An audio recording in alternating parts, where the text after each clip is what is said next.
नमस्कार मित्रों, मैं विकास शाक्य एक बार फिर से आप सबका स्वागत करता हूं अपने चैनल पर और आज हम देखने जा रहे हैं chapter number 30 Autobiography of a Yogi इसका तीसरा और आखिरी भाग। ये चैप्टर बड़ा इंपॉर्टेंट था। इसमें थोड़े से टेक्निकल कॉन्सेप्ट डिस्कस किए गए हैं, साइंटिफिक कॉन्सेप्ट डिस्कस किए गए हैं, जो वैदिक साइंस है उसको डिस्कस किया गया है। इसलिए अगर आपको ज़रूरत लगे तो आप इस चैप्टर के हर एक वीडियो को 2-2 बार भी देखना चाहें तो देखिए, लेकिन इसे देखें ज़रूर। और आज का जो तीसरा पार्ट है ये आपको बिल्कुल अचंभित कर देगा। इस सेंस में कि आप हमारे चैनल पर और भी बहुत सी चीज़ें देखते हैं, जैसे कली हनुवाणी है, जैसे उपनिषद हैं, ये सारी चीज़ें आप देखते हैं। तो सबसे पहले ये जो तीसरा पार्ट है, इसको थोड़ा-सा मैं कोरिलेट करता हूँ हमारे उपनिषदों से। उसके बाद हम देखेंगे कि कली हनुवाणी जो एक हमारे चैनल पे सीरीज़ है, जो अलग से एक पूरी की पूरी प्लेलिस्ट है, उसको भी अगर आप देख रहे हैं आजकल, कली हनुवाणी 2.0 या कली हनुवाणी उससे पहले जो हमने अपने चैनल पे अपलोड की थी, अगर आप उसको देख रहे हैं, तो आज आप बिल्कुल पूरी तरीके से कोरिलेट कर पाएँगे कि कली हनुवाणी और जो योगानंद जी का एक्सपीरियंस है, वो दोनों किस तरीके से बिल्कुल एक जैसे मैच कर गए हैं। जो कि इस बात का सबूत है, ये प्रमाण है इस बात का कि हमें जो इन्फॉर्मेशन मिल रही है, वो गलत नहीं है। जो चीज़ें हम समझ रहे हैं, वो गलत नहीं है। 2 जगहों पे एक ही तरह की बात अगर की जाए, जिसमें से एक व्यक्ति योगानंद हैं, जिन्होंने स्वयं उस अनुभव को हमारे सामने रखा है और दूसरी जगह पर कली हनुवाणी, जहाँ पे हनुमान जी वो सारी बातें बता रहे हैं। उन दोनों का अगर मिलान करके आप देखते हैं और आपको बातें एक ही दिखाई दे जाती हैं, तो फिर उस केस में क्या पता चलता है? उस केस में यही पता चलता है, यही सबूत मिलता है कि जो चीज़ें अभी तक हमने देखी हैं, समझी हैं, जो हमारे सामने आ रही हैं, वो व्यर्थ नहीं हैं। वो कहीं न कहीं बिल्कुल एक जैसे लेवल पर आकर के मिलती हैं और इसी आधार पर उनकी सत्यता प्रमाणित होती है कि भले ही हमने इसको अनुभव ना किया हो, भले ही हमने इसको जाना ना हो और जिसे जाना भी नहीं जा सकता। बात तो ये है कि इस संसार में, इस भौतिक शरीर से इस सत्य को जाना भी नहीं जा सकता, जिसे आध्यात्मिकता कहते हैं। तो जो कुछ भी हम 2 सबूतों के आधार पर देख रहे हैं, एक कली हनुवाणी, एक हमारे उपनिषद हैं, एक हमारी ये योगानंद जी की आत्मकथा है। इन तीनों चीज़ों से अगर एक ही चीज़ हमें निकल कर के सामने आती है, तो ये इस बात का प्रमाण है कि जो कुछ भी हमारे सामने आ रहा है, that all make sense, they are all in sync. वो सब के सब आपस में एक-दूसरे से सिंक्रोनाइज़्ड हैं। तो सबसे पहले मैं आपको एक इम्पोर्टेंट चीज़ बताना चाहूँगा जो कि उपनिषदों के बारे में है। अगर आपने हमारे चैनल पर उपनिषदों की प्लेलिस्ट देखी हो तो एक उपनिषद सबसे पहले जो उपनिषद हमने डिस्कस किया था वो था हमारा मांडुक्य उपनिषद। मांडुक्य उपनिषद में जैसा कि अगर आपको ध्यान हो तो उसमें जो सबसे इम्पोर्टेंट बात कही गई है मांडुक्य उपनिषद के बारे में, वो ये है कि अगर कोई एक ही उपनिषद आपको पूरे जीवन में समझना हो, जितने भी उपनिषद हैं, बहुत ढेर सारे उपनिषद हैं, 108 उपनिषद ऐसे हैं और 11 मुख्य उपनिषद हैं। आप 11 मुख्य उपनिषदों को भी पढ़ते हैं तो बहुत ज़्यादा है उनमें कंटेंट समझने के लिए और 108 उपनिषदों को पढ़ते हैं तो फिर तो है ही बहुत ज़्यादा। तो या तो उन 108 उपनिषदों को पढ़ लीजिए, लेकिन किसी ने पूछा शंकराचार्य जी से कि अगर मैं इन 108 उपनिषदों को पढ़ूँ तो इसमें तो काफ़ी अच्छा खासा समय लगेगा या फिर इन 11 जो मुख्य उपनिषद आपने लिखे हैं, बताए हैं शंकराचार्य जी ने जो भाष्य लिखा था, अगर हम इनको भी पढ़ें तो भी हमें अच्छा खासा समय लग जाएगा। तो अगर हमें इन सभी उपनिषदों में केवल कोई एक उपनिषद पढ़ना हो तो वो कौन-सा उपनिषद होगा जो हमें पढ़ना चाहिए? तो इस बारे में जो उत्तर दिया था शंकराचार्य जी ने, उसमें उन्होंने नाम लिया था मांडुक्य उपनिषद का। और अगर मांडुक्य उपनिषद को आप पढ़ें, ध्यान से समझें, तो उसमें जिस चीज़ पे जोर दिया गया है, वो है चेतना। और उसमें भी चेतना के स्तर पर, किस लेवल पर ज़्यादा बातें की गई हैं। जो सपने में हम जब सोते हैं, सपना देखते हैं, उस चेतना के बारे में और सपने ना देखने वाली चेतना, फिर भी जो हम जीवित रहते हैं, फिर भी हमारे भीतर एक ऐसी चेतना रहती है जो हमें किसी चीज़ का अनुभव ही नहीं होने देती। हम हैं या नहीं हैं, होना या ना होना क्या होता है, इस अनुभव को भी नहीं होने देती। वो चेतना कौन-सी है? वो चेतना है गहरे नींद की अवस्था वाली चेतना, जिसको हम बिना सपनों की गहरे नींद वाली अवस्था कहते हैं और उसी को ब्रह्मलीन अवस्था भी कहते हैं। जो ब्रह्मलीन अवस्था होती है जिसमें आनंद ही आनंद है, जिसमें होने ना होने, किसी तरह के द्वैत का कोई भाव ही नहीं है। मैं हूँ, मैं नहीं हूँ, ये दोनों द्वैत नहीं है, दोनों ही डुअलिटीज़ गायब हैं। ये डुअलिटी के कॉन्सेप्ट बिल्कुल पूरी तरीके से गायब हैं, पूरी तरीके से सफाचट है सब कुछ। वही जो स्टेट है वो ब्रह्मलीन अवस्था कही जाती है और उसके ऊपर जो चेतना बताई जाती है, जो इन सभी चेतनाओं का, हमारी जागने वाली चेतना का, हमारे सपनों वाली चेतना का, हमारे बिना सपनों वाली नींद की चेतना का, इन सब का मुख्य प्रवेश द्वार जो चौथी चेतना है, उसे तुरीय अवस्था कहा जाता है। ठीक है? स्वप्नों पे सबसे अधिक महत्व हमारे यहाँ इसीलिए दिया गया है, क्योंकि इसी के माध्यम से आप चेतना को सही से पकड़ पाते हो। जब आप सपनों को समझ जाते हो, बिना सपनों वाली नींद को समझ जाते हो, सपनों वाली नींद को समझ जाते हो और इन तीनों की जो हमारी जागने वाली अवस्था और सपनों वाली और बिना सपनों वाली तीनों अवस्थाओं यानी तीनों चेतनाओं के बारे में जब आप जान जाते हो, तब जाकर के आप इस बात को समझ पाते हो कि चेतना है क्या? इसलिए जो स्वप्न है, उस पे बहुत ज़्यादा महत्व हमारे शास्त्रों में दिया गया है। स्वप्न को लेकर के बहुत कम बातें लोग जानने की कोशिश करते हैं, लेकिन शास्त्रों में जहाँ कहीं भी छोटा-मोटा भी अगर आपको स्वप्नों के बारे में मिलता है, तो किसी सही गुरु के माध्यम से आप उसे समझने का प्रयास ज़रूर कीजिए, क्योंकि स्वप्नों को समझे बिना आप चेतना के स्तर को समझ ही नहीं सकते। इसीलिए मांडुक्य उपनिषद को सबसे इम्पोर्टेंट बताया है शंकराचार्य जी ने। यहाँ पर भी इस चैप्टर में भी योगानंद जी ने इसी बात पे जोर दिया, सबसे अधिक महत्व स्वप्नों पे ही दिया, उन्होंने भी। ये आप इस चैप्टर को पढ़ेंगे तो आपको समझ में आ जाएगा कि स्वप्नों के बारे में उन्होंने क्यों बताया है। ये संसार एक स्वप्न की ही भाँति है, ठीक है? बस यही है कि इस स्वप्न में हम जाग रहे होते हैं, वैश्वानर अवस्था में होते हैं, हमारी चेतना वैश्वानर अवस्था में होती है, जहाँ पे कंटिन्यूटी है। एक घटना के बाद दूसरी घटना लॉजिकल लेवल पे होती दिखाई देती है। लेकिन जैसे ही हम इस चेतना से निकल कर के स्वप्नों वाली चेतना में जाते हैं, वहाँ पर क्या होगा? वहाँ पर ये चेतना कंटिन्यूटी में नहीं दिखाई देती हमें। लेकिन वहाँ पर भी एक कंटिन्यूटी होती है, जो कि कली हनुवाणी का जो आखिरी चैप्टर था, निरंतरता, जो पहला वर्ज़न हमने बनाया था कली हनुवाणी का, जिसमें 12 चैप्टर थे। उन 12 चैप्टर्स में से जो 12वाँ चैप्टर है, उसको आप देखिएगा। वहाँ पर आपको मिल जाएगा, निरंतरता का चैप्टर है। आप उसको पढ़ेंगे, उसे समझेंगे, तो सबसे लास्ट में आपको निरंतरता यानी कंटिन्यूटी के बारे में पता चलेगा। ये चीज़ होती है, ये चीज़ समझाई गई है वहाँ पर। तो इसीलिए मैं 2 चीज़ों को कनेक्ट कर रहा हूँ, क्योंकि यहाँ पर जो कुछ योगानंद जी ने लिखा है, वो तो बिल्कुल क्लियर, बिल्कुल स्पष्ट लिखा है। लेकिन कली हनुवाणी की वजह से ये जो एक्सप्लेनेशन उन्होंने दी है, वो हमारे लिए कली हनुवाणी की वजह से थोड़ी आसान हो जाती है। समझना ईज़ी हो जाता है। आप इस चैप्टर को पढ़ के देखिएगा और दूसरे लोगों से भी बात करके देखिएगा इस चैप्टर में आपको क्या बातें समझ में आई। इन सब बातों पे चर्चा किया कीजिए। जो लोग इन बातों में इंटरेस्ट रखते हैं, उनसे चर्चा ज़रूर कीजिए। जो नहीं रखते हैं उन्हें बताने का कोई मतलब नहीं है। वो तो इस बात के लिए तैयार बैठे हैं कि हमें मानना ही नहीं है। लेकिन जिन लोगों के साथ आपका मिलना-जुलना है, जिन लोगों के साथ आपके अपने अनुभव हैं, उनसे इन अनुभवों को शेयर कीजिए कि देखो कली हनुवाणी में हमने इस चीज़ को समझा था और वही चीज़ यहाँ पर योगानंद जी ने जो कही है अगर उस माध्यम से इसे समझा जाए तो it becomes very easy. Otherwise ये तीसरा जो 30वां चैप्टर है, चैप्टर नंबर 30 ये इतना ईज़ी है नहीं, इतना आसान है नहीं है इसको समझना, ठीक है? और अभी भी जो कुछ मैं आपको बता रहा हूँ, मैं ये एक दावा नहीं करता कि हाँ, ये पूरी तरीके से 100% मैं आपको बता पा रहा हूँ कि सब कुछ मैंने समझ लिया है। जितना मेरी बुद्धि ने ग्रहण किया है, उतना मैं आपके साथ शेयर कर रहा हूँ। इस बात को हमेशा याद रखिए कि मैं यहाँ पर आपको कोई ज्ञान नहीं दे रहा, मैं कोई ज्ञानी नहीं हूँ, मैं कोई गुरु नहीं हूँ। मैं केवल और केवल अपने अनुभव, जो मेरी समझ में आए हैं, जो अपने स्वाध्याय के माध्यम से मुझे पता चले हैं या गुरुओं अब मेरे जो जितने भी प्रेरणा देने वाले लोग रहे, कभी कोई मिला, कभी कोई मिला, कभी कोई व्यक्ति ऐसा मिला जो गुरु के स्तर का था। तो जितने भी लोग मुझे मिले हैं, उनके अनुभवों से और अपने अध्ययन के अनुभवों से जो कुछ मुझे पता चलता है, वो मैं यहाँ पर आपके सामने रख देता हूँ।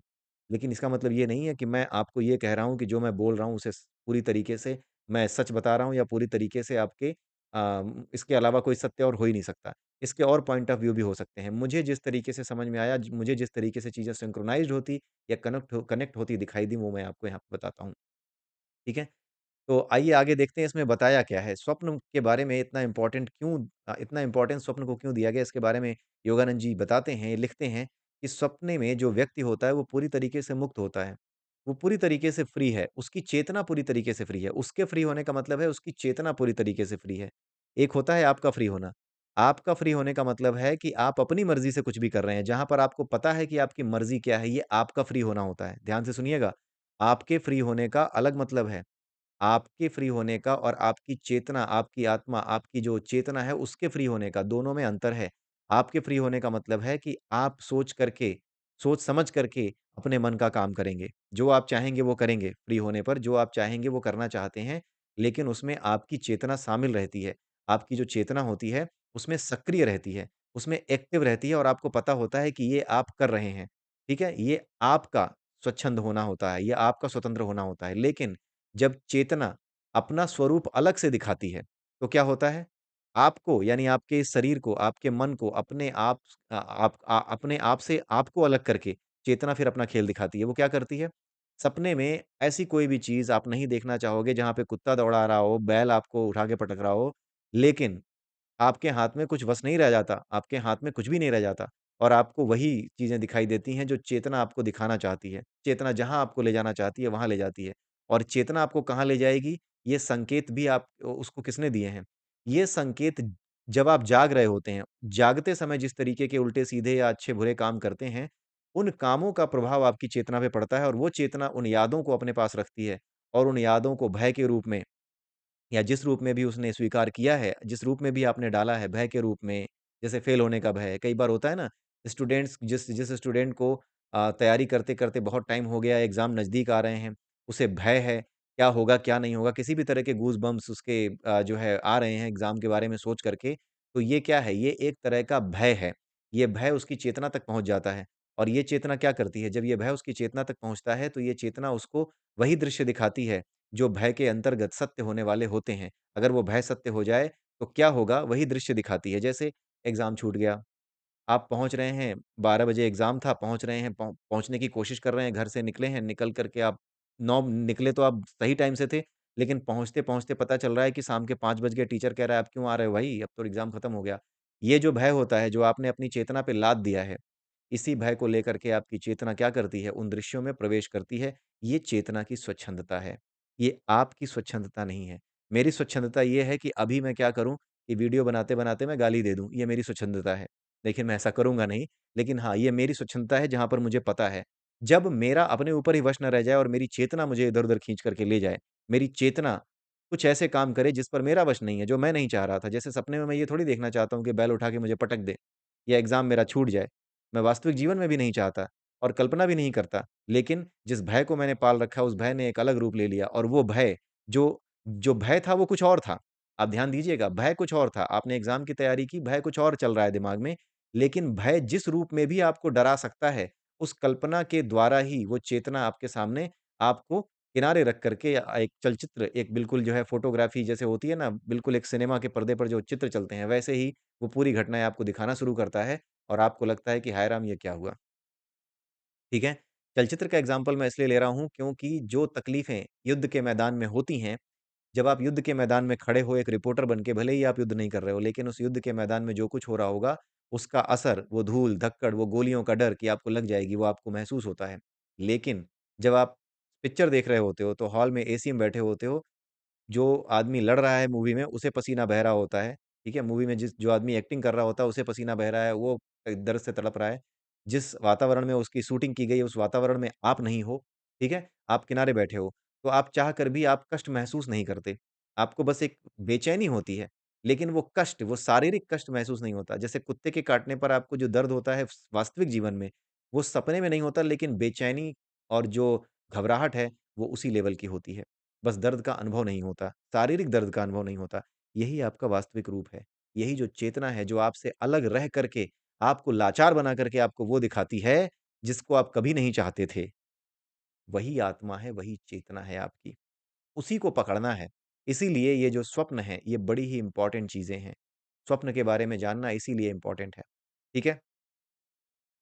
तो यहाँ पर जो बात कही जा रही है कि स्वच्छंद रहती है आपकी चेतना आज़ाद हो जाती है सपने में। वो जो चाहती है वो आपको दिखाती है, लेकिन वो चाहती क्या है? वो चाहती वही है जैसी इच्छाएँ, जैसा भय आपने उसके ऊपर डाला है। आपकी भय भी एक इच्छा है। आपका भय भी एक इच्छा है, इस बात को याद रखिएगा। आपका जो डर होता है ना, वो भी एक इच्छा होता है, वो आपकी आत्मा पे लद जाता है। तो यहाँ पर योगानंद जी ने ये बताया है कि जो अवस्था एक स्वतंत्र चेतना की होती है, जो कि आदमी सपने में महसूस करता है कि वो कुछ भी देख रहा है, उसका उसके ऊपर कोई वश नहीं है, वो चेतना अलग ही खेल खेल रही है। ये अवस्था एक सिद्ध पुरुष की हमेशा रहती है। वो हमेशा इन चीज़ों को कि मेरी चेतना अलग तरीके से खेल खेल रही है, उसे देख पाता है, जगते हुए, सोते हुए, गहरी नींद में, हर समय वो समाधि में रहता है। वो हर समय अपनी चेतना को खेल खेलते हुए देख पाता है। ये अंतर होता है सिद्ध पुरुष में या सामान्य पुरुष में, यहीं पर ये चीज़ बताई गई है, यहीं पर वो अंतर आपको दिखाई देता है, जो यहाँ पर सिखाया गया है, बताया गया है। ये मैं अपनी तरफ से नहीं बता रहा हूँ, ये योगानंद जी की किताब में ही लिखा हुआ है, ये लाइन वहीं पे लिखी हुई है। आपको समझाने के लिए मैंने चीज़ों को कनेक्ट किया है कली हनुवाणी से, उपनिषदों से, ताकि आप इस बात को गहराई से समझ पाएँ। जो मेरा अनुभव है, जिस अनुभव से मैंने समझा और जिस अनुभव के साथ मैंने वेरीफ़ाई किया, वो अनुभव मैं आपको शेयर कर रहा हूँ। इसके अलावा भी अगर आपका कोई अनुभव हो, तो निश्चित रूप से उसे शेयर कीजिए, हमारे बीच में लेकर आइए, कमेंट करिए। ठीक है? कमेंट हमेशा उन चीज़ों पे ज़रूर करिए जहाँ पर आपके पास अपने कोई अनुभव हों, ठीक है? यहाँ पर किसी चीज़ को सही करने की कोशिश मत कीजिए क्योंकि मैं पहले ही स्वीकार कर चुका हूँ कि ये चैनल अज्ञानियों के द्वारा अज्ञानियों के लिए ही चलाया जा रहा है। ये चैनल ज्ञानियों के लिए नहीं चलाया जा रहा है। जो ज्ञानी हैं वो कृपया इस चैनल से बहुत दूर रहें। जिनको ज्ञान है, जो वैज्ञानिक हैं, बहुत बड़े-बड़े लॉजिकल लोग हैं, वो कृपा करके इस चैनल से बहुत दूर रहा करें। उनकी कोई जगह यहाँ पर नहीं है। ठीक है? आइए देखें योगानंद जी ने आगे क्या बताया? योगानंद जी ने एक अनुभव शेयर किया है। उन्होंने ये बताया है कि एक सैनिक के भीतर उन्होंने अपने आप को पाया। एक बार वो अपना जो उनका कलकत्ता में घर है, वहाँ पर बैठे हुए थे अपने पिताजी के साथ और अचानक से उन्हें ये अनुभव हुआ कि प्रथम विश्व युद्ध जो चल रहा है, वहाँ पर किसी सैनिक के शरीर में वो प्रवेश कर गए हैं। किसी सैनिक के भीतर अपने आप को अनुभव कर पा रहे हैं और उस सैनिक को जितनी तकलीफ़ें हो रही हैं, उन तकलीफ़ों को वो भी अनुभव कर पा रहे हैं। ठीक वही चीज़ जो कली हनुमाड़ी में हनुमान जी ने बताई है कि जिस किरदार को धारण करोगे, उसी किरदार के सुख और दुःख, उसी किरदार की समस्याएँ, उसी किरदार की सोच, उसी किरदार की प्लानिंग वो सब आपकी हो जाएगी। और यहाँ पर योगानंद जी ने यही बताया है कि उसे जब गोली लगी, वो पुल पार करके नदी पार करके बाहर निकला अपनी जान बचाते हुए जाते थे। लेकिन जैसे ही वो नदी के बाहर निकला, वैसे ही एक गोली आती है और उसके सीने के आर-पार हो जाती है। और जैसे ही वो गोली सीने के आर-पार होती है, उन्हें बेहोशी आने लगती है। उन्हें लगने लगता है कि अब बस प्राण निकलने ही वाले हैं, चेतना जाने ही वाली है। और जैसे ही वो उस चेतना के भीतर ये महसूस करते हैं कि अब ये चेतना निकल जाएगी, मूर्छित हो रहा हूँ मैं, वैसे ही उनको उनके शरीर को जो कि प्राणायाम की स्थिति में बैठा था, मेडिटेशन की स्थिति में बैठा था, वहाँ पर उनको ये अनुभव होता है कि वो वापस अपने शरीर में आ गए हैं। ठीक है? तो ये अनुभव जो कि हनुमान जी ने कली हनुमाड़ी में बताया है, वही अनुभव योगानंद जी ने अगर आप देखें तो यहाँ पर बताया है कि जिस किरदार में आप प्रवेश कर जाओगे, उसी किरदार के बारे में आपको सारी जानकारियाँ मिलने लगेंगी, वही अनुभव आपको मिलने लगेंगे। अगर आपको याद हो, कली हनुमाड़ी अगर आपने सुनी है हमारे चैनल पर, तो जो पुरानी वाली कली हनुमाड़ी है, जो चैप्टर नंबर 1 से 12 वाली जो थी कली हनुमाड़ी, जो 2.0 नहीं, जो उससे पहले थी, उसमें अगर आपने देखा हो, तो उसमें एक अनीता नाम की स्त्री का किरदार बताया गया है, जिसके जीवन में बड़ी परेशानियाँ चल रही हैं। और मातंगों को हनुमान जी ने किसी मकड़ी के माध्यम से या किसी मक्खी के माध्यम से अनीता की स्थितियों को दिखाया कि किस तरीके से वो अपने हाथ से मोबाइल चला रही है। वो सारी चीज़ें हनुमान जी ने दिखाई। तो यहाँ पर जो चीज़ बताई जा रही है, ये कुछ वैसी ही है कि जिस किरदार में आप प्रवेश कर जाते हैं, उसी किरदार को आप अपना मानने लगते हैं। आपकी चेतना उसी को अपना मानने लगती है और उसके बाद आपको कुछ अपनी चेतना का याद नहीं रहता। जैसे ही ये चेतना वापस उनके शरीर में आई, वैसे उनको याद आया कि मैं तो अपने घर में बैठा हूँ, मैं तो वो नहीं था। ठीक है? थोड़ी देर बाद उन्होंने अपने आप को टटोल के देखा जब ये हुआ और टटोल के देखने के बाद उन्होंने ये महसूस किया, उन्हें खुशी हुई कि वो तो मरे नहीं हैं, वो तो ज़िंदा हैं, अभी कोई समस्या हुई ही नहीं है। जब वो खुशी मना रहे थे तो उसी बीच में एक बार फिर से उनकी आत्मा जो है, वो कप्तान जो कि लड़ रहा था, उसी के कप्तान के प्रवेश शरीर में प्रवेश कर गई। ठीक है? और जब वो उसके शरीर में प्रवेश कर गई, तो उसके बाद उनको बेचैनी होने लगी, यानी उनकी चेतना अपने आप को अलग देख पा रही थी शरीर से।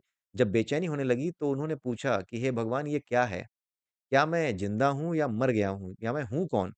राइट? क्योंकि चेतना जिस शरीर में जाती है, उस शरीर का ही जो है स्वरूप धारण कर लेती है। लेकिन यहाँ पर इनको इतनी याद रह रही थी कि हाँ, मैं चेतनाएँ इधर से उधर कर रहा हूँ, मेरी चेतना इधर से उधर जा रही है।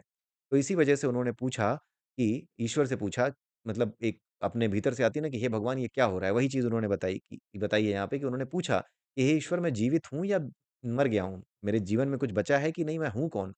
ठीक है? उसी समय उनको ये आभास होता है कि कोई उन्हें बता रहा है, कोई उन्हें ये ज्ञान दे रहा है कि तुम तो एक प्रकाश हो यानी आत्मा हो, तुम तो एक प्रकाश का पुंज हो। You are a, it's you are a, ल रे ऑफ लाइट। तुम तो एक लाइट हो, प्रकाश का एक पुंज हो। तो उसका प्रकाश का जीवन या मृत्यु से क्या संबंध है? प्रकाश का कोई लेना-देना ही नहीं है, लाइट का कोई लेना-देना नहीं है। इस संसार की किसी चीज़ से अछूती है वो। अगर आप ध्यान से देखें, तो जो प्रकाश है वो इस संसार की किसी भी चीज़ से अछूता है। कीचड़ को छू करके धूप मैली नहीं हो जाती। बाकी चीज़ों को चलने के लिए, हवा को चलने के लिए किसी न किसी मीडियम की ज़रूरत होती है। लेकिन प्रकाश को चलने के लिए किसी माध्यम की आवश्यकता नहीं होती है, there is no medium needed, ठीक है? रेडिएशन के फॉर्म में ये आती है और इसको किसी मीडियम की ज़रूरत नहीं होती, वैक्यूम में भी लाइट ट्रैवल कर सकती है। That is something has been told scientifically as well, ठीक है? तो यहाँ पर उनको यही समझ में आया कि मैं तो एक प्रकाश पुंज हूँ, तो मेरा जन्म और मृत्यु से क्या संबंध है? ठीक है? तो ये चीज़ उनकी समझ में आई कि वाक़ई में हम सब प्रकाश के तरंगे ही हैं, हम सब प्रकाश से ही बने हैं। और इसके आगे उन्होंने एक बात और बताई, एक अनुभव बताया कि जितने भी वैज्ञानिक आविष्कार इस संसार में हो रहे हैं, उनके पीछे कोई न कोई ईश्वरीय प्रेरणा है, एक डिवाइन मोटिवेशन होता है। क्यों होता है? ताकि आदमी ये जान सके, कि जितने आविष्कार वो कर रहा है, वो कुछ नहीं है, वो केवल और केवल एक एनर्जी है, उसी एनर्जी को अलग-अलग रूपों में व्यक्त कर रहा है। मनुष्य के आविष्कार क्या हैं? पंखे का आविष्कार हुआ, टेलीफ़ोन का आविष्कार हुआ, कुछ भी हुआ, वो चुंबक और विद्युत, इलेक्ट्रिसिटी एंड मैग्नेटिज़्म इन्हीं को अलग-अलग रूपों में दिखाने का तरीका तो है। इलेक्ट्रोमैग्नेटिक पहले इलेक्ट्रिसिटी और मैग्नेटिज़्म अलग थे, बाद में इलेक्ट्रोमैग्नेटिक वेव्स की बात होने लगी। तो वही जो एक एनर्जी है, तो उसको चाहे इलेक्ट्रोमैग्नेटिक वेव कह लो, चाहे जो कह लो, वही जो एक परम चेतना है, उसी चेतना के अंतर्गत नई-नई चीज़ों का आप आविष्कार करते जा रहे हो ताकि वैज्ञानिक ये समझ सके कि अल्टीमेटली ये जो चीज़ हम अलग से बना रहे हैं, चाहे कंप्यूटर बना लिया, चाहे फ़ोन बना लिया, चाहे हमने पंखा बना लिया, चाहे फ्रिज बना लिया, अल्टीमेटली वो लाइट का ही यानी विद्युत ऊर्जा का ही और मैग्नेटिज़्म का ही और जो कुछ भी प्रैक्टिकली इस संसार में अवेलेबल है, उन सब का ही एक एप्लीकेशन है और कुछ नहीं है। तो सब कुछ उन्हीं पंच तत्वों से मिलकर के बना है और वो पंच तत्व भी उसी एक ऊर्जा का स्वरूप है। तो ये एक ईश्वरीय प्रेरणा होती है, जो वैज्ञानिक आविष्कार हैं, वो ईश्वरीय प्रेरणा से ही आते हैं। पीछे जाकर के देखोगे तो अंत में ऊर्जा ही मिलेगी, एनर्जी ही मिलेगी, ठीक है? तो ये क्यों आते हैं? जो वैज्ञानिक होते हैं, आज के समय में जिन्हें वैज्ञानिक कहा जाता है, उन्हें पुराने पुराने समय में ऋषि कहा जाता था। तो ये जो ऋषि होते थे, ये ईश्वरीय प्रेरणा से प्रेरित होते थे और आज के वैज्ञानिक भी जो काम कर रहे हैं, ये ईश्वरीय प्रेरणा से ही प्रेरित हैं। They are nothing but they are rishis.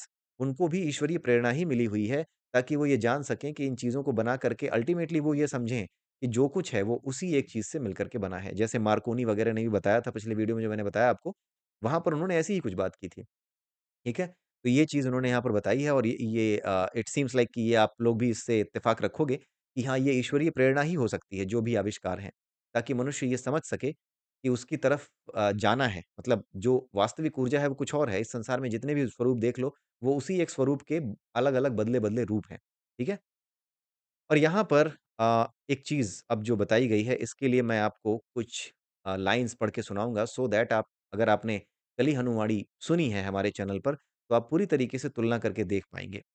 चलचित्र से वास्तविक संसार की उन्होंने तुलना की। चलचित्र यानी ये जो आपका ये सिनेमा होता है, जो आप देखने जाते हो, जो कुछ भी आप जाते हो उस हॉल वगैरह में जाते हो जहाँ पे आप मूवी देखने जाते हो, ठीक है? थिएटर में, तो वो सारी चीज़ों में यहाँ पर वो उन सारी चीज़ों की तुलना इस संसार से की गई है, ठीक है? उन्होंने ये बताया है कि जैसे पिक्चर चलती है उसपे सिनेमा हॉल के पर्दे पर, उसे आगे ले जाया जा सकता है, पीछे ले आया जा सकता है, उसमें थोड़े बहुत चेंज अगर करना चाहें तो किए जा सकते हैं, काट-छाँट की जा सकती है, तो उसमें परिवर्तन किया जा सकता है। तो यही काम इस संसार में सिद्ध पुरुष करता है। उन्होंने यहाँ पर यही बताने की कोशिश की है कि ये पूरा संसार एक चलचित्र की तरह है। अगर मैं आपको समझाने की कोशिश करूँ एक छोटी-सी चीज़, आपने ओला से कैब बुक की होगी। जब आप ओला से कैब बुक करते हो, तो जो कैब वाला होता है वो एक रियल आदमी है। जो कैब चला रहा है वो एक रियल मैन है, एक रियल ड्राइवर है। ठीक है? ये जो रियल ड्राइवर है जैसे-जैसे अपनी लोकेशन चेंज करता है ध्यान से सुनिएगा, जैसे-जैसे ओला का ड्राइवर अपनी लोकेशन फिज़िकल वर्ल्ड में चेंज करता है, सड़क पे चेंज करता है, वैसे-वैसे ओला एप्लीकेशन में भी आप देखते हैं कि उसकी गाड़ी जो है इधर-उधर से घूम करके आपकी तरफ आ रही है। कहीं पर वो समरसॉल्ट मार देती है गाड़ी और कहीं पर वो सीधी आ रही होती है। तो वो सारी चीज़ें आपको वहाँ पे दिखाई देती हैं ओला के ऐप में, ठीक है?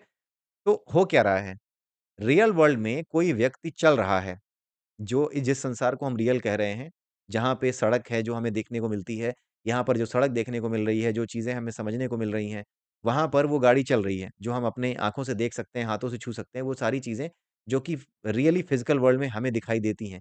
उसका एक जो रूप है, वो हमें हमारे ऐप में, ओला के ऐप में दिखाई देता है। लेकिन ओला का नाम मैं ले रहा हूँ, प्लीज़ कोई इसमें वो मत करना। केवल एक एग्ज़ाम्पल लेने के लिए बता रहा हूँ। ओला और उबेर कुछ भी आप ले सकते हैं, राइट? केवल एक एग्ज़ाम्पल बताने के लिए मैं कर रहा हूँ।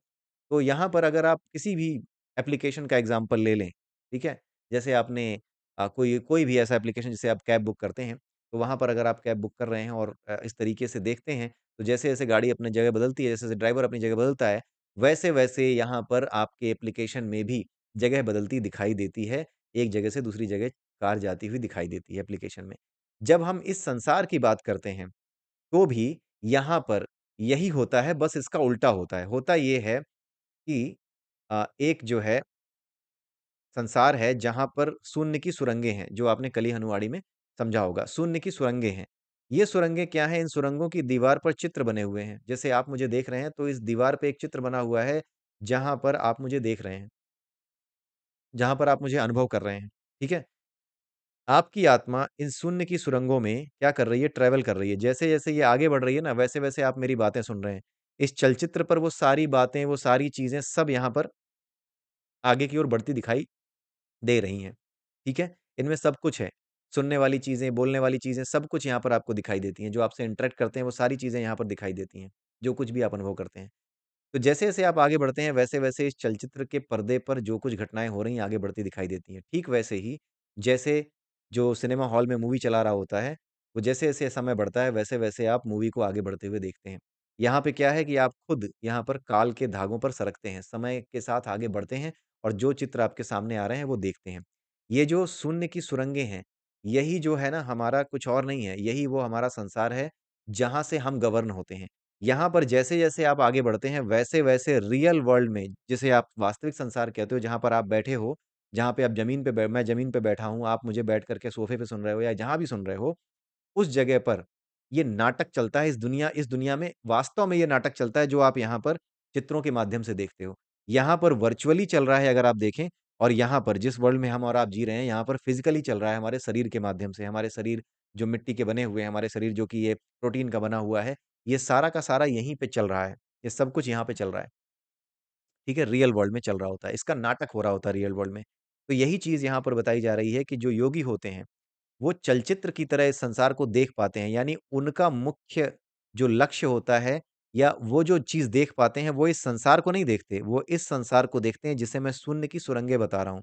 जिसमें चित्र बने हुए हैं, जिस पे आप आगे बढ़ते जाते हो और उसका नाटक इस रियल वर्ल्ड में करते चले जाते हो।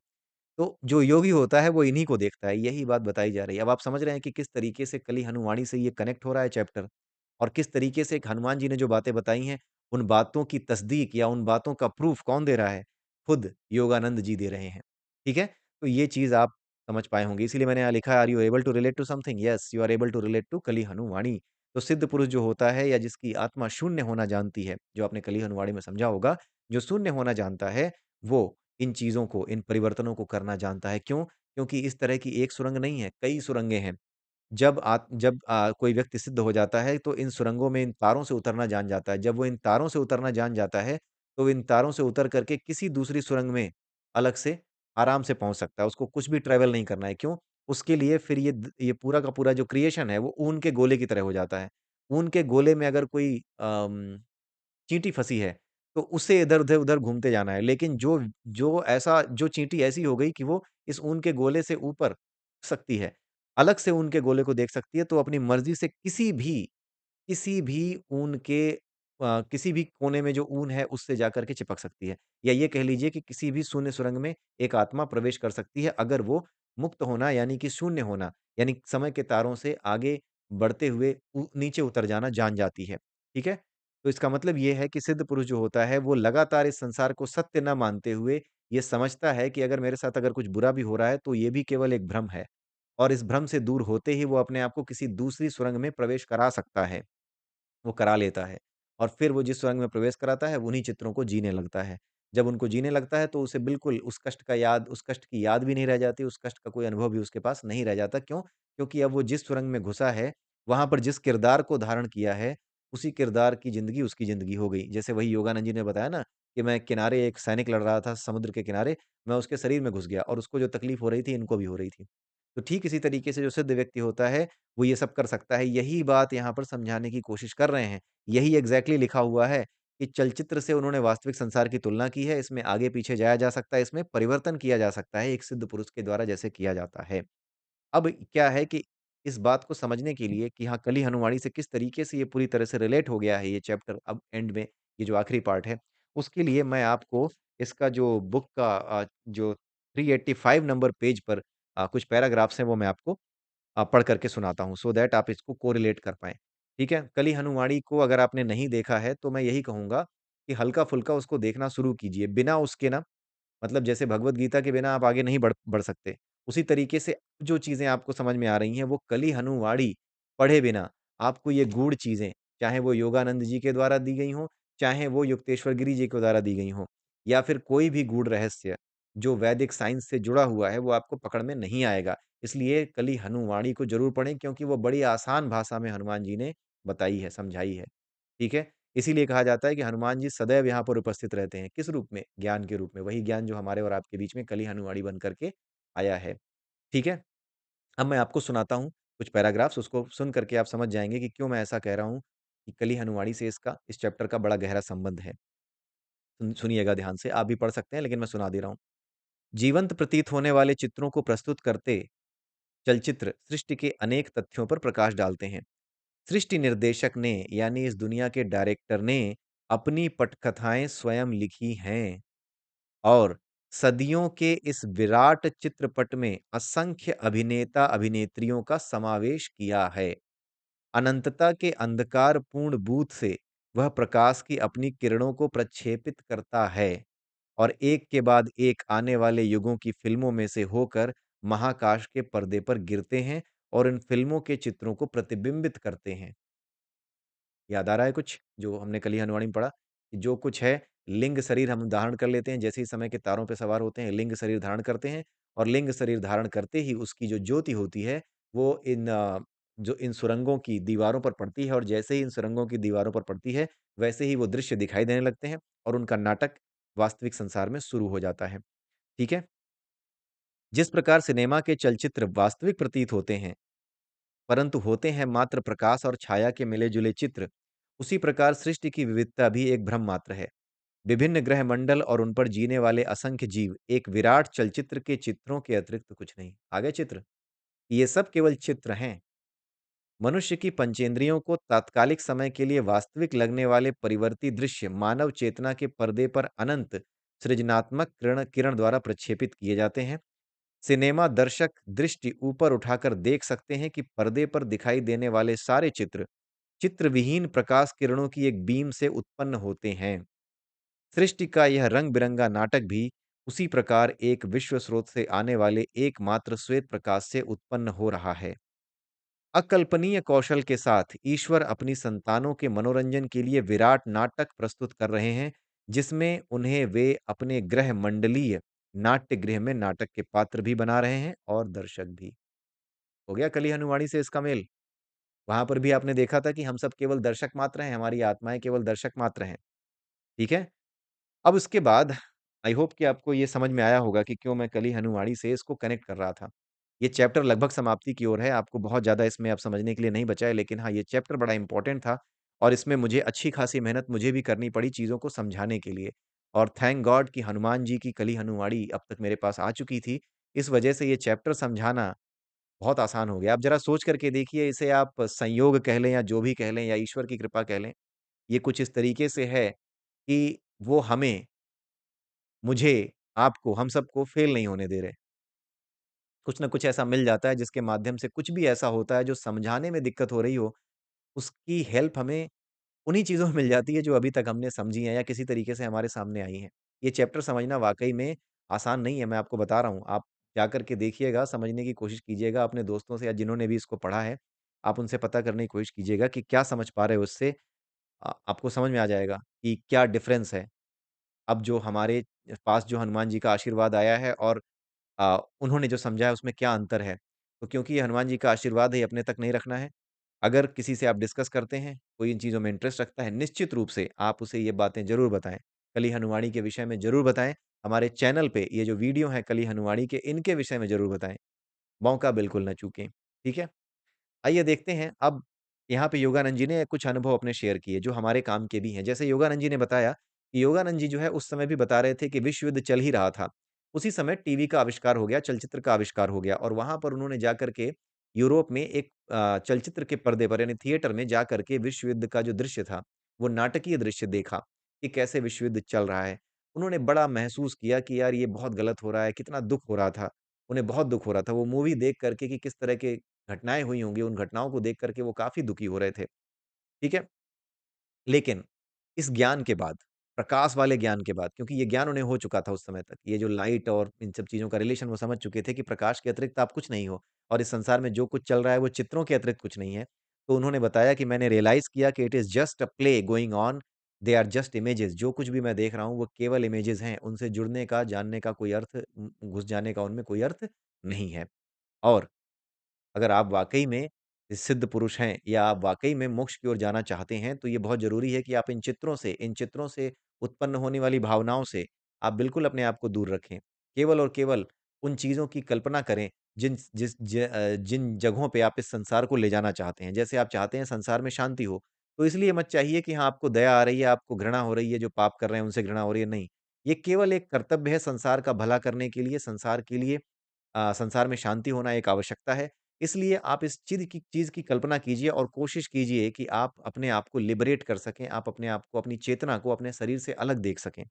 जब आप ऐसा कर पाएँगे तो आप शून्य बनने में सफल हो पाएँगे और फिर आप शून्य की सुरंगें बदलने में सफल हो पाएँगे। फिर उन सुरंगों में आप इस संसार को ले जाएँगे जिन सुरंगों में शांति है, व्यवस्था है और यही सिद्ध पुरुषों का काम होता है। भगवान कृष्ण, भगवान राम वो क्या कर सकते थे? यही तो कर सकते थे वो क्योंकि उन्हें समस्त सृष्टि का पता है। वो ऐसे ही क्या करते थे? ऐसे ही एक दृश्य से दूसरे दृश्य, एक सुरंग से दूसरी सुरंग में जहाँ पे पाप का विनाश हो चुका है, पाप का नाश हो रहा है, उन सुरंगों में ले जाते थे और ले जाकर के वहाँ पूरे संसार को छोड़ देते थे और धर्म में पूरा संसार फिर जीने लगता था। ठीक है?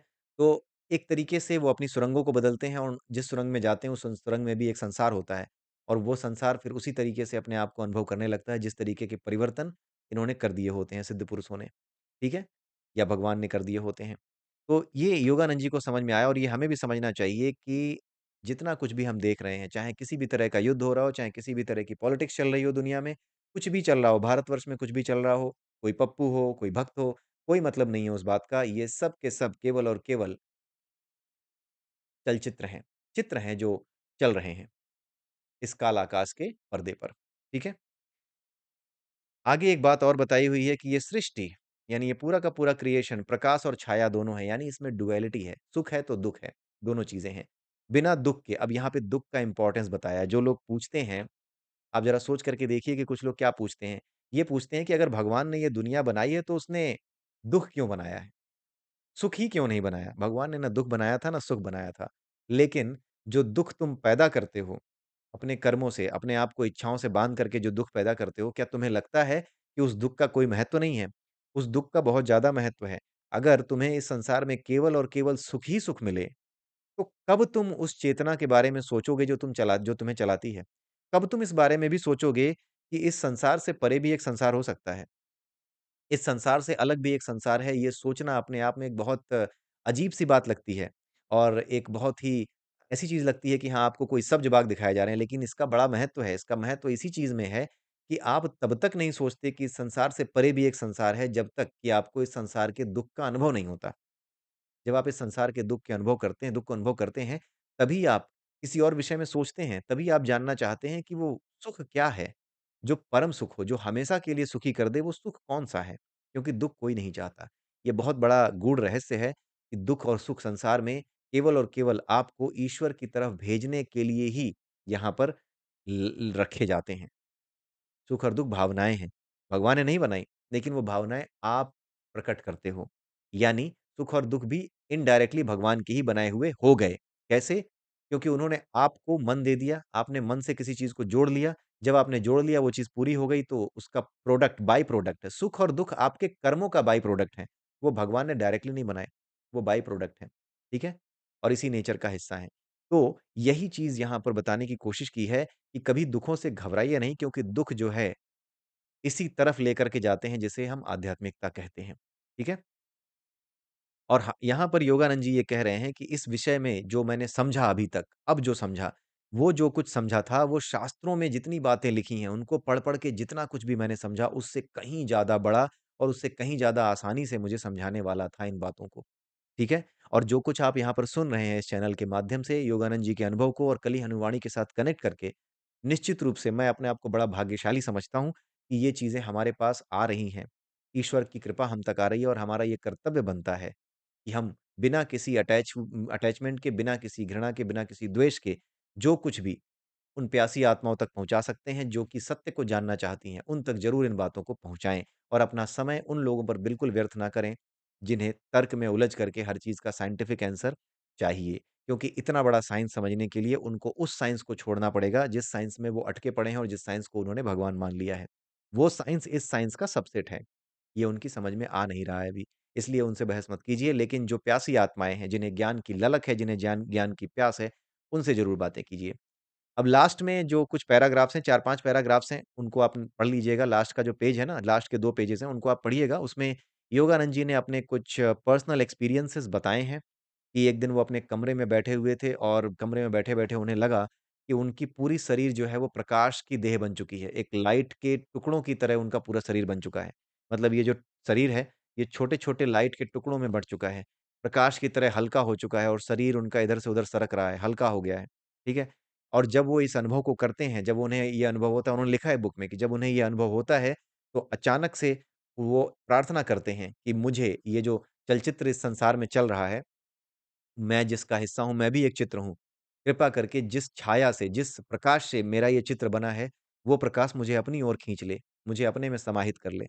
जैसे उन्होंने ये प्रार्थना की, वो प्रकाश गायब हो गया। उन्होंने लिखा हुआ है, वो प्रकाश गायब हो गया, वो प्रकाशपुंज गायब हो गया। तो इनकी समझ में आया कि हाँ, अभी मेरा जाने का समय नहीं आया है। तो इस बात से ये वो बताना चाह रहे हैं कि इस बात की चिंता मत कीजिए कि वो रोशनी कब आपको मुक्त करेगी, वो ईश्वर कब आपको मुक्त करेगा, कब आपको मुक्ति मिलेगी, ठीक है? उसने आपको एक कार्य दिया है, मुक्ति की इच्छा भी त्याग करके इस संसार में हर तरह की इच्छा को त्याग करके, मुक्ति की इच्छा तक को त्याग करके आपको इस संसार में कर्म करना है क्योंकि ईश्वर ने आपको अपने किसी कर्म के लिए भेजा है और आप कर्मों से ही अगर भागना चाहते हैं, तो ये उसके प्रकृति के नियमों का उल्लंघन होगा। मोक्ष तो एक स्थिति है, मोक्ष तो मिल जाता है, मोक्ष तो आप पहले से प्राप्त किए हुए हो, अगर आप तो हमेशा से मुक्त हो। अगर आपको इस बात का आभास है कि ईश्वर ने आपको भेजा है कि अपने किसी काम से, तो इस बात में खुशी मनाते हुए कि हाँ, उनका काम कर रहे हैं, उस काम को करते जाइए। क्योंकि अगर आप ये अनुभव कर पाते हैं कि ईश्वर के किसी काम से मैं यहाँ हूँ, हर व्यक्ति है, ऐसा नहीं है कि मैं हूँ और आप हैं, हर व्यक्ति, मैं हूँ, आप हो, कोई भी हो, इस देश के प्रधानमंत्री हों, हर वो आदमी जो इस देश को तोड़ना चाहता है, हर वो आदमी जो इस देश को जोड़ना चाहता है, संसार में युद्ध कराना चाहता है, संसार में शांति रखना चाहता है, हर व्यक्ति एक उद्देश्य से ही यहाँ पर है। और जो व्यक्ति ये जान जाता है कि वो उद्देश्य ईश्वरीय उद्देश्य है, हर किसी का उद्देश्य ईश्वर का उद्देश्य है, फिर वो इन चीज़ों से अप्रभावित होना शुरू कर देता है। उसको कोई प्रभाव नहीं पड़ता है इन चीज़ों का कि क्या चल रहा है, क्या नहीं चल रहा है। इनसे वो अलग हो जाता है। इन प्रभावों से वो बिल्कुल अलिप्त हो जाता है, ठीक है? और वो अपने आप को बिल्कुल ऐसे समझने लगता है जैसे कि वो कुछ भी नहीं है। राइट? वो कुछ भी नहीं है, उससे जो करवाया जा रहा है वो कर रहा है। इसलिए कभी भी ये सोचना कि हाँ, मोक्ष की इच्छा मुझे होनी चाहिए, मुझे मोक्ष चाहिए, राइट? इस मोक्ष की इच्छा को भी आप त्याग दीजिए तभी मोक्ष मिलेगा क्योंकि मोक्ष की इच्छा भी एक इच्छा है और ये इच्छा भी बाधा बन जाती है। इसलिए केवल अपने कर्म कीजिए। जो भी कर्म आपके सामने आ रहे हैं, वो ईश्वरीय कर्म ही हैं और बिना उनको किए आपको मोक्ष नहीं मिलने वाला। इसलिए मोक्ष की इच्छा छोड़िए, जो सामने आ रहा है उसको करिए। यही चीज़ यहाँ पर बताने की कोशिश की गई है और लास्ट में उन्होंने ये बताया है कि वो वापस अपने इस संसार में आ गए और अपने शरीर को फिर से वापस भारी-भरकम महसूस करने लगे जितने भारी वो थे। तो उनको समझ में आ गया कि अभी मेरे जाने का समय नहीं हुआ है। तो ये आप पढ़ लीजिएगा, बहुत ज़्यादा कुछ नहीं है उन लास्ट के 2-3 पैराग्राफों में जो कि समझ में ना आए, बहुत ईज़ी है। आई होप कि आपको ये जो आखिरी पार्ट है ये बहुत अच्छे से समझ में आया होगा और इसको डिटेल में डिस्कस करने का पर्पस भी मेरा यही था सो दैट आप इन चीज़ों को समझ सकें डिटेल में, राइट? तो इसी के साथ ये वीडियो यहीं पे समाप्त होता है और 30वां चैप्टर, चैप्टर नंबर 30 भी यहीं पर पूरा होता है। अगले वीडियो में चैप्टर नंबर 31 के साथ हम फिर मिलेंगे। तब तक के लिए जय सिया राम, जय श्री कृष्णा, जय श्री राधे।